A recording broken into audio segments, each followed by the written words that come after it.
Hello again, you guys. It is Carly from the Poetry of Nice, and today I'm going to talk to you about 5 ways that you can organize your Poshmark closet. So obviously a Poshmark closet is very much like personal taste, and I like to have it arranged in a very specific way that works for me. It works functionally, and also I think that it sort of helps me to prioritize sharing some of the goods that I really want to get out there into the sort of the ether of the Poshmark feed. So I'll let you know exactly what I do towards the end of this video, but for the first few points, I'm just going to share with you a few different ways that I have seen people practically organize their Poshmark closet, and then you can decide what appeals to you. So number 1 is to organize it by season. This is a great way to get ahead of the curve when it comes to seasonal shoppers. So for instance, when you get into kind of like August time, that might be the time when you start listing your cozy sweaters and your fall items, maybe even your Christmas sweaters or your collegiate wear for people going off to college. This is something that I do sometimes. I do tend to switch it around, though I only do it kind of like once every 6 months. So for instance, right now, I personally have a lot more of my spring summer items towards the top of my closet, and then my like jeans and sweaters and jackets and boots down towards the bottom of my closet. Like I said, this is a great way to catch the eye of people who may be looking to purchase seasonal items, and also it allows them to potentially, if they're buying something like a pair of shorts from you, well, they may very well find like a pair of sandals or a top or something like that that goes with those shorts, bundle those items, and you may have a bigger sale on your hands. Number 2 is by price. So this is definitely something that I do in my closet personally. I tend to have some of my higher end items towards the top of my closet, things that like maybe retail for a lot more money and therefore have some more resale value. So perhaps my items that are over $100, they're in the first quarter of my closet for sure. Oftentimes they're in the first few lines, honestly. And that's for a couple of reasons. Number 1, if someone's visiting my closet, obviously I'm going to want them to browse my higher end items because that's a potential bigger sale for me, but it also sort of twofold to that encourages me that when I'm doing like small shares, so maybe when I go in my closet and I want to rearrange just a little bit for the top half, and I'm maybe just going to share sort of 20 items or something like that, that allows me to very consistently and repetitively share those higher end items and potentially get that bigger sale in front of a larger audience. Number 3 is color. So this is really a purely aesthetic thing as far as I can tell. I have seen people organize their closet completely by color, so kind of like a rainbow as you're scrolling through. It is actually rather beautiful to see.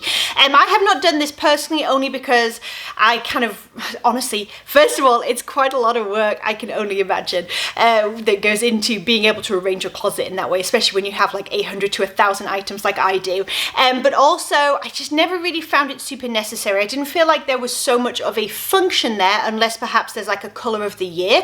And if that was something like there was a color or a print that people were really looking for, was really like in the moment, maybe that's something I would just pop towards the top of my closet with those higher end and seasonally appropriate items, but not necessarily across the board through the whole closet. However, having said that, it is really pretty, and some people just want to have something that's also beautiful to look at, and I completely understand that.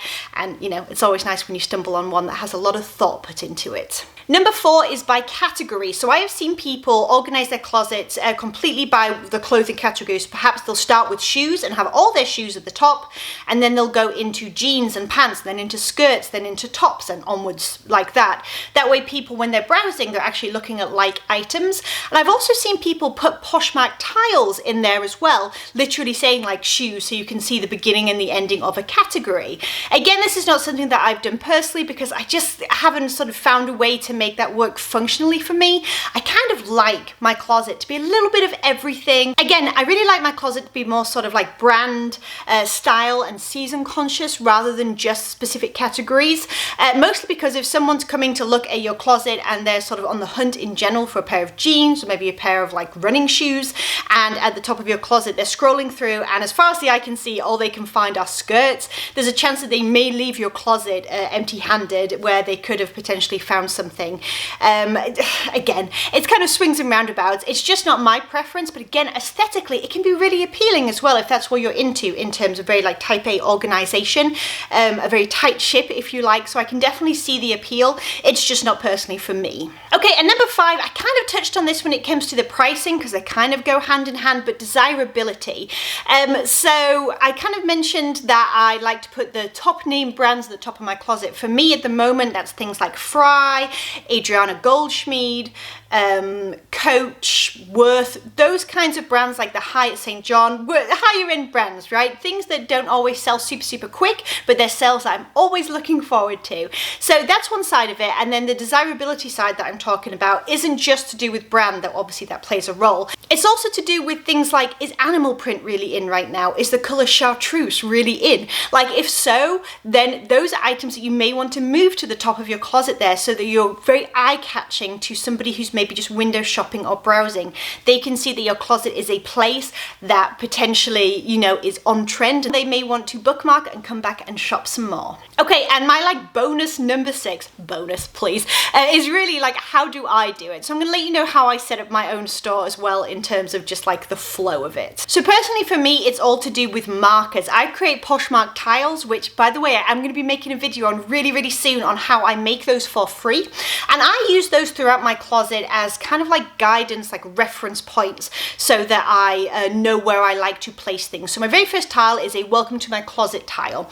And then I'm gonna have like 6 to 8 items that I feel like are my like creme de la creme, like my number 1 items that if I could sell anything right here, right now, those are the items that I would sell. We're talking like St. John and Fry and things like that, right? My next tile after those 8 items is one that happens to say offers welcome and a few different bits and bobs like that, just one singular tile. And then past that is my like next stage of items, still the items I really want to sell, but they're just not like my most favorite items that I have in my Poshmark closet. So again, we're having like sort of 2 tiers here of the things that I think are the best in my closet or the most appealing, will be most eye-catching to a potential buyer or shopper or follower, but they're kind of divided up with this like visual breakdown of different tiles, so I know what pieces I'm managing. I hope that that makes sense. Once again, I have sort of like 6 to 8 items, and then I have another tile that says that I ship the next day. That is another visual marker just for me in my brain to let me know sort of where I am in terms of managing those items. And I will say that I tend to keep the top like 20 to 25 items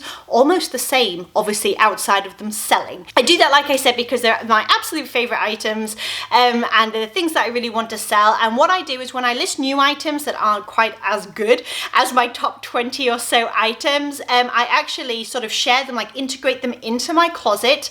And so what I'll do is I'll go down to that 3rd marker that I just mentioned, and I will share from there up. So I'm sharing those top 20 consistent top items that I want to be the first thing that potential shopper sees, and that way the new items just kind of like shuffle down in my closet. Like I said, they get kind of integrated into the rest of it, but I really lock in and keep that carefully managed top 20 pretty much on point. And then for me personally, I happen to keep a little thumbnail. It is my logo right down at the bottom of my closet. So everything below that particular logo is something that is either sold or not for sale. And then I share from that logo up all the way to the top of my welcome to my closet tile. And that way it just lets me know I don't have to be looking all the time for my like, the not for sale, the little tiny banner or the sold banner and things like that. I'm not missing things basically. That is my point of reference for beginning all of my shares.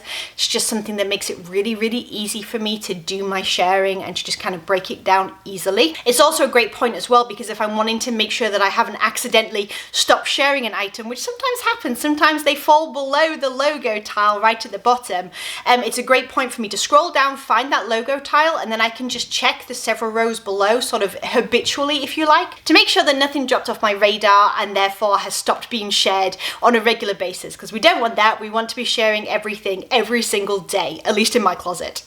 All right, you guys, so let me know, how do you organize your closet? This is what I want to know. And what kind of tips do you have? Do you include tiles and messages to your buyers and things like that? And if so, what are they and how do you utilize them?